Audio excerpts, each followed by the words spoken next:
সমাজের সকল স্তরের মানুষের প্রতিনিধিত্ব ও স্বার্থ নিশ্চিত করার জন্য এবং জুলাই গণঅভ্যুত্থানের বার্তাকে প্রতিফলিত করার জন্য সাংবিধানিক সংস্কারের প্রয়োজন আমরা অনুভব করছি। এসব বিষয়ে সংস্কার করার প্রাথমিক পদক্ষেপ হিসেবে আমরা প্রাথমিকভাবে 6টি কমিশন গঠন করার সিদ্ধান্ত নিয়েছি।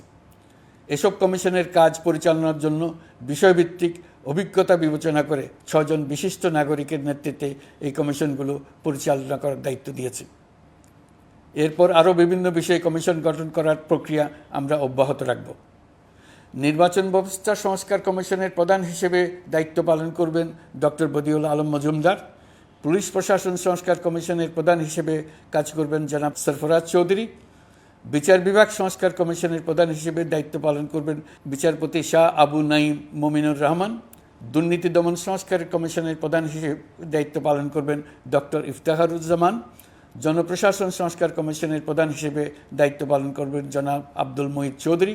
সংবিধান সংস্কার কমিশনের প্রধান হিসেবে দায়িত্ব পালন করবেন ডক্টর শাহদিন মালিক।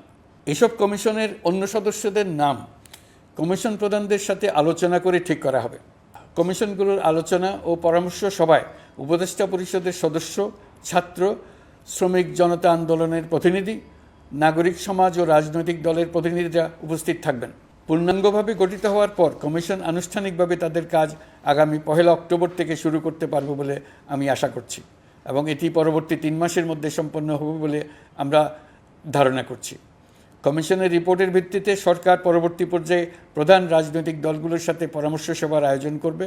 চূড়ান্ত পর্যায়ে ছাত্র সমাজ, নাগরিক সমাজ, রাজনৈতিক দলের প্রতিনিধি, সরকারের প্রতিনিধি নিয়ে ব্যাপক ভিত্তিক 3 থেকে 7 দিন ব্যাপী একটি পরামর্শ সভার ভিত্তিতে সংস্কার ভাবনার রূপরেখা চূড়ান্ত করা হবে। এতে এই রূপরেখা কীভাবে বাস্তবায়ন হবে তার একটি ধারণাও দেওয়া হবে। এই আয়োজন জুলাই গণঅভ্যুত্থানের বার্তা বাস্তবায়ন ও রাষ্ট্র পুনর্নির্মাণ তাগিদের ঐক্যবন্ধনে গোটা জাতিকে শক্তিশালী ও আশাবাদী করে তুলবে বলে আমাদের বিশ্বাস।